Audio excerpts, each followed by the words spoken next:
हे ईश्वर, जब तक मैं जीऊँ 100 वर्ष तक या उससे अधिक भी, तब तक मेरी वाणी स्वस्थ रहे और वाणी से किसी भी प्रकार का कोई न दोष, कोई त्रुटि, कठोर भाषण, मिथ्या भाषण आदि न करूं। हमेशा सत्य भाषण और प्रिय भाषण करता रहूं। ओम प्राणः प्राणः, हे ईश्वर, मेरी जो प्राण शक्ति है ये सबल रहे, प्राणमय कोश मेरा स्वस्थ रहे।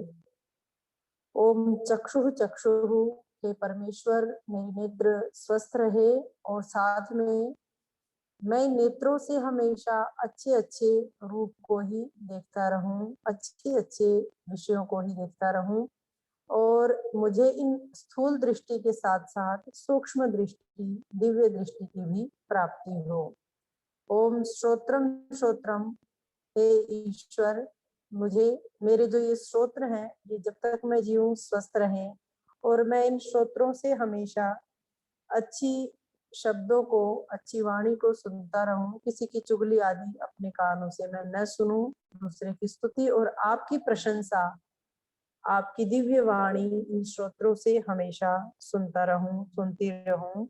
ओम नाभि, हे परमेश्वर, मेरी जो ये नाभि है ये शरीर का केंद्र है, तो ये यदि अपने स्थान पर है, ठीक से कार्य करती है, तो सारा शरीर मेरा स्वस्थ रहता है। तो आप ऐसी कृपा करें, मुझे ऐसी सद्बुद्धि दें कि मैं अपनी दिनचर्या के द्वारा इस अपने नाभि को स्वस्थ रखूं और आपके आशीर्वाद से मेरा शरीर ये स्वस्थ बना रहे। यहाँ तक हमने विचार किया। अब आगे के मंत्र को देखते हैं। ओम हृदयम, हे ईश्वर, आप मुझे इतनी शक्ति दें कि मेरा जो हृदय है जब तक मैं जीऊं तब तक ये स्वस्थ रहे और हृदय में हमेशा मेरे अच्छे अच्छे भाव उत्पन्न होते रहे। किसी के प्रति भी मेरे हृदय में कभी भी नकारात्मक विचार, नकारात्मक किसी भावना किसी के प्रति मेरे हृदय में न उठे। मेरे हृदय में प्राणी मात्र के प्रति दया का भाव, प्रेम का भाव भरा हो। मेरा हृदय आपके प्रेम से हमेशा भरा रहे। ओम हृदयम। आगे है ओम कंठः, हे परमेश्वर, मेरा जो ये कंठ है इससे मैं हमेशा अच्छे अच्छे शब्दों का उच्चारण करूं और जब तक मैं जीऊं मेरा ये कंठ स्वस्थ रहे। कंठ से हमेशा मैं मधुर गीत गाऊं, आपकी ही दिव्य वाणी का, वेद वाणी का मैं गीतों में भी आपकी स्तुति का मैं गान करता रहूं। कभी भी इस कंठ से मैं कोई अश्लील गाने, अश्लील गीत, अभद्र गीत मैं इस कंठ से कभी भी न गाऊं। केवल आपकी प्रसन्नता के लिए ही मैं कंठ से अच्छे अच्छे गीत, स्तुति आपकी करता रहूं। कभी भी कंठ से गलत शब्दों को न बोलूं, ऐसी आप कृपा कीजिए। और जब तक मैं जीऊं 100 वर्ष तक, कम से कम 100 वर्ष तो हमें प्रयास करना है और संकल्प भी होना चाहिए कि हम 100 वर्ष तक जिए या 100 वर्ष से अधिक जिए। कई लोग होते हैं कि 30, 40, 50, 60 की उम्र में ही कहते हैं बस बहुत जी लिया। ये भगवान के दिए हुए शरीर का अपमान है। हमें भगवान ने जिस उद्देश्य से ये जीवन दिया है, यदि हम सच्चाई के साथ धर्म के मार्ग पर, परमात्मा के बताए हुए मार्ग पर यदि चल रहे हैं, तो हम कभी ये बात नहीं बोलेंगे कि मुझे 50, 60, 70 साल का जीवन बहुत है। कितना सारा कार्य है हमारे लिए करने के लिए। तो इसलिए प्रार्थना हमेशा 100 वर्ष या 100 वर्ष से अधिक की ही हमें करनी चाहिए कि जब तक मैं 100 वर्ष या उससे अधिक जीऊं तब तक मेरा ये कंठ अच्छे अच्छे शब्दों का उच्चारण करता रहे। ओम कंठः। आगे कहा ओम शिरः। शरीर में सिर का बहुत अधिक महत्व है। मस्तिष्क का, सिर का बहुत अधिक महत्व है। सिर में मस्तिष्क होता है, बुद्धि होती है और कहते हैं बुद्धिर्यस्य बलम तस्य। जिसके पास बुद्धि है उसके पास हर प्रकार का बल आ जाता है, हर प्रकार का सामर्थ्य उसके पास आ जाता है। इसलिए यहाँ मस्तिष्क की कामना की गई कि मेरा जो मस्तिष्क है, मेरी जो बुद्धि है, मेरा जो सिर है, ये जब तक जीव स्वस्थ रहे और हमेशा अच्छा निर्णय करता रहे। कभी भी मैं अपने मस्तिष्क से कभी भी कोई गलत निर्णय न करूं, क्योंकि मनुष्य की उन्नति और अवनति उसके निर्णय पर ही निश्चित करती है कि वो कितनी उन्नति को प्राप्त हो। यदि सही समय पे उसने सही निर्णय ले लिया तो वो बहुत उन्नति को प्राप्त हो सकता है, और यदि गलत निर्णय ले लिया तो वो उसकी अवनति का कारण बन जाता है। इसलिए कहा जाता है कि भगवान से यदि कुछ मांगना भी है तो बुद्धि की कामना हम उससे करें, बुद्धि ही उससे मांगे, क्योंकि बुद्धि मांग लिया तो आपने सब कुछ मांग लिया। और आप कितना ही धन सामर्थ्य ऐश्वर्य मांग ले और बुद्धि यदि ठीक नहीं चलेगी तो वो सारा आपका व्यर्थ चला जाएगा, बर्बाद हो जाएगा। यदि बुद्धि ठीक है तो आप शरीर से भी स्वस्थ रहेंगे, शरीर के लिए जो आवश्यक है वो सब आप करेंगे, शरीर आपका स्वस्थ रहेगा। बुद्धि स्वस्थ होने से मन भी स्वस्थ रहेगा, क्योंकि बुद्धि से ठीक ठीक निर्णय होंगे तो मन से भी ठीक कर्म होंगे। तो मन से जब शुभ कर्म मनुष्य करता है तो मन उसका शांत रहता है, प्रसन्न रहता है, एकाग्र रहता है। इसलिए बुद्धि का जीवन में बहुत बड़ा रोल है। बुद्धि से ही एक मनुष्य कार्य करता है। जैसे पूज्य स्वामी जी महाराज है, श्रद्धेय आचार्य श्री हैं, इन्होंने बुद्धि से ही तो कुछ ऐसे निर्णय लिए कि जिनसे वे आज इतने महान, इतने परोपकार कर रहे हैं, इतने महान बन चुके हैं और दुनिया का इतना उपकार कर रहे हैं और अपने जीवन को भी सार्थक कर रहे हैं। तो इसलिए भगवान से यहाँ प्रार्थना की है, ओम शिरः, कि हे परमेश्वर आप मुझे ऐसी सद्बुद्धि दे, मेरा मस्तिष्क हमेशा स्वस्थ रहे, कभी भी मेरा मस्तिष्क विकृत ना हो। ये इस मंत्र में हमने कामना की। अगला मंत्र है ओम बाहुभ्याम यशो बलम। ये परमेश्वर मेरी जो ये भुजाएं हैं ये यश और बल को देने वाली हो, मेरी भुजाओं में पर्याप्त बल हो, सामर्थ्य हो।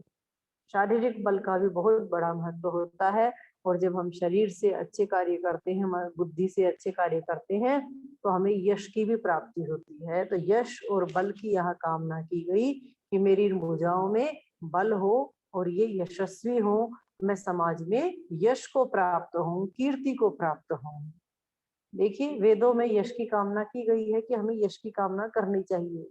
एक अध्यात्म का बहुत ऊंचा स्तर जब मनुष्य का आ जाता है तब यश को भी वो छोड़ देता है, परंतु जो सामान्य मनुष्य हैं वो पहले अच्छे कार्यों को यश की इच्छा से करेंगे तो धीरे धीरे वो अपने गलत कार्यों से ऊपर उठ करके, अशुभ कर्मों से ऊपर उठ करके शुभ कर्मों में लग जाएंगे। तो प्रारंभ में यश की इच्छा करते हुए हमें अपने कर्मों को पवित्र करना होता है, शुद्ध करना होता है, अशुभ कर्मों से ऊपर उठना है। और फिर जब हम ऊपर उठ जाते हैं फिर इतना ऊपर उठना है कि यश की कामना से भी और ऊपर उठना है। और यश की कामना भी है तो भगवान के यश की कामना करें कि मैं अपने जीवन को इतना पवित्र बनाऊं कि मेरे जीवन से सिद्ध हो जाए कि भगवान है, भगवान को लोग मानने लगे मेरे जीवन को देख करके, मैं पूरा भगवान को अपने अंदर धारण कर लूं, परमात्मा के गुणों को अपने जीवन में धारण करूं, मेरे जीवन से प्रत्यक्ष सिद्ध हो जाए कि दुनिया में भगवान है। तो यश की कामना करनी है, भगवान के यश की कामना करनी है, क्योंकि असली यश का भागीदार तो परमात्मा ही है। सबसे ज्यादा कार्य परमात्मा ही करता है, सारी सृष्टि का संचालन करता है, हमारे जीवों के कर्मों का फल देता है, वेदों की रचना करता है, प्रतिपल हमारी सहायता करता है और हमारा सच्चा माता पिता है।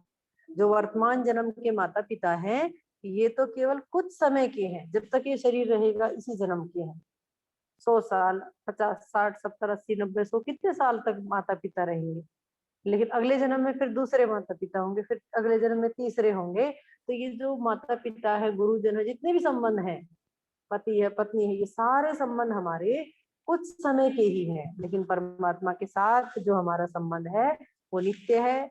इसलिए परमात्मा के यश की कामना, परमात्मा से यश की कामना करनी चाहिए। इसलिए कहा जाता है प्रभु तुमसे तो सच्चे नाते हैं, किसी भी जन्म में बदल नहीं पाते हैं। तो परमात्मा के साथ हर जन्म में हमारा संबंध रहता है, तो हम यश की कामना करें।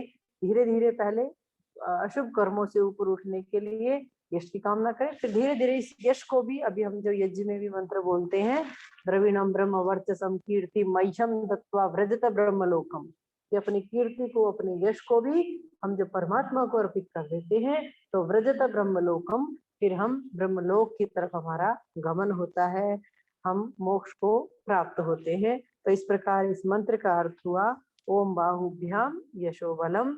इस मंत्र का उच्चारण करके हम जल का सेचन अपनी भुजाओं पे करते हुए भगवान से प्रार्थना करते हैं कि हे परमात्मा, हमारी ये भुजाएं जब तक हम जिए स्वस्थ रहें, बलवान रहें, और मेरा ये शरीर, ये मन, ये बुद्धि सब मेरे यशस्वी हो। इसमें अंतिम मंत्र है फिर अंगस्पर्श मंत्रों में ओम करतल कर पृष्ठे। हे परमेश्वर, कर कहते हैं हाथ को, और जो मेरा ये हाथ है ये हमेशा पृष्ठ भाग की तरफ रहे, मतलब हमेशा मेरा हाथ ऐसे देने के लिए ही रहे, कभी भी मैं ऐसे लेने के लिए किसी के आगे हाथ मुझे न फैलाना पड़े। कर मतलब हाथ, तल पृष्ठे यानी तल नीचे की तरफ रहे, इस प्रकार मैं हमेशा दूसरों को देता ही रहूं, कभी मुझे इस प्रकार से हाथ को मांगने के लिए किसी के सामने न करना पड़े। आप मुझे इतना बल, इतनी बुद्धि, इतना सामर्थ्य दे कि जिससे मैं हमेशा दान करता रहूं अपने हाथों से, कभी किसी से मुझे याचना मांगना न पड़े।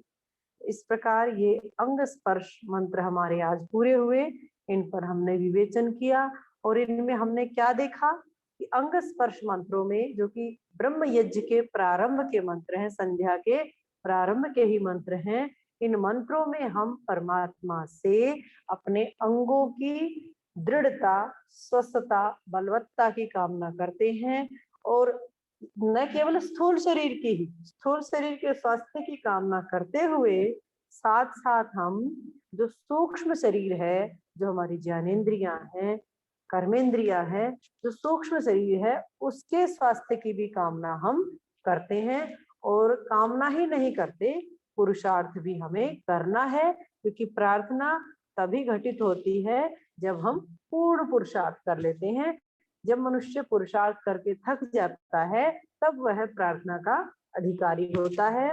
तो हमें प्रातः सायं ब्रह्म यज्ञ में, इन मंत्रों में हम परमात्मा से अपने इंद्रियों की स्वस्थता की कामना करेंगे, और व्यवहार काल में दिन भर हम ध्यान रखेंगे कि मैंने वाक वाक बोला था, तो वाणी से मुझे कोई दोष नहीं करना है, सबसे प्रेम से व्यवहार करना है किसी भी परिस्थिति में। कई बार लोग कहते हैं कि भाई इस अमुक आदमी ने काम ही ऐसा कर दिया कि मुझे तो गुस्सा आना ही था, मुझे तो कठोर वाणी मेरी होनी ही थी। लेकिन ये गलत बात है।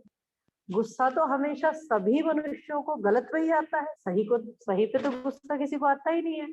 तो इसलिए मनुष्य तब देव बनता है, तब वो परमात्मा का प्रिय पात्र बन पाता है जब वो किसी भी परिस्थिति में क्रोध ना करे, वाणी के दोष ना करे, और नेत्रों से कभी गलत विषयों को ना देखे, टीवी के माध्यम से, फोन आदि के माध्यम से गलत वीडियो, गलत जो है चित्र कभी आंखों से हम ना देखें, कानों से कभी गलत अश्लील गाने, गीत आदि हम ना सुने, इन पैरों से चल करके कभी किसी गलत स्थान पर न जाएं, हाथों से कभी भी किसी की हिंसा न करें, अपितु दान करें, पैरों से अच्छे स्थान पर चल के जाएं, कानों से हमेशा परमात्मा की स्तुति को सुनते रहें, परमात्मा की गुणों को सुनते रहें, और नेत्रों से हमेशा परमात्मा की महिमा को देखते रहें। क्योंकि कहते हैं रचना को देख करके रचनाकार का बोध हो जाता है। जैसे उदाहरण के लिए आप किसी भी चीज को ले लें, कोई भी चीज है, जैसे ये बर्तन है, ये किसने बनाया? अब हमें भले ही ये नहीं पता कि किसने बनाया, परंतु इतना निश्चित पता है कि किसी ने तो बनाया है। ऐसे ही सूर्य, चंद्रमा, नक्षत्रों को देखिए तो प्रश्न होगा किसने बनाया? तो किसी इंसान ने तो नहीं बनाया। तो इन नेत्रों से हमेशा भगवान की प्रकृति को देख करके भगवान का स्मरण करें और भगवान का ध्यान करें, भगवान पर विश्वास करें। कहते हैं, एक वैज्ञानिक का कथन है, भगवान के न होने में एक भी प्रमाण नहीं है, और भगवान के होने में सृष्टि का कण कण प्रमाण है। सृष्टि का कण कण उसको सिद्ध कर रहा है, क्योंकि एक एक कण में प्रति सेकंड में लाखों अरबों क्रियाएं हो रही हैं। तो भगवान की सत्ता को एक एक कण प्रमाणित करता है, और न होने में एक भी प्रमाण नहीं है। इसलिए उस पर हम विश्वास करें, श्रद्धा करें, और उसकी आज्ञाओं का, उसके आदेशों का हम पालन करें।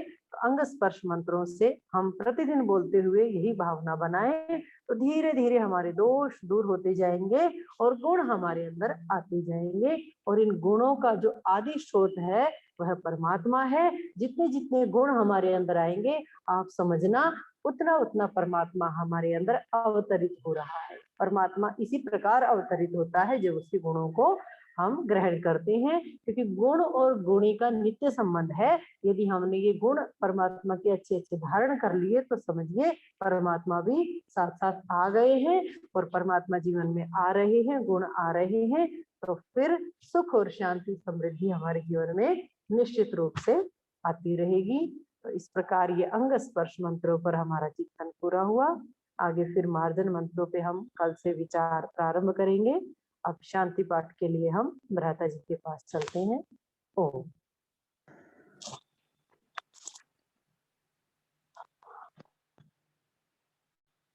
ओम।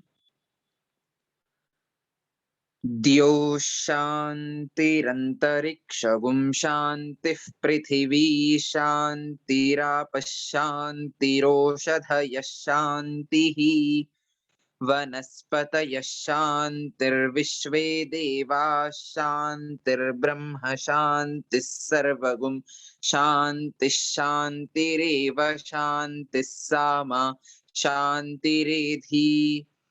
ओम शांति शांति शांति ही। सर्वेभ्यो नमः। ओम। वैदिक अभिवादन। सभी को सादर नमस्ते जी।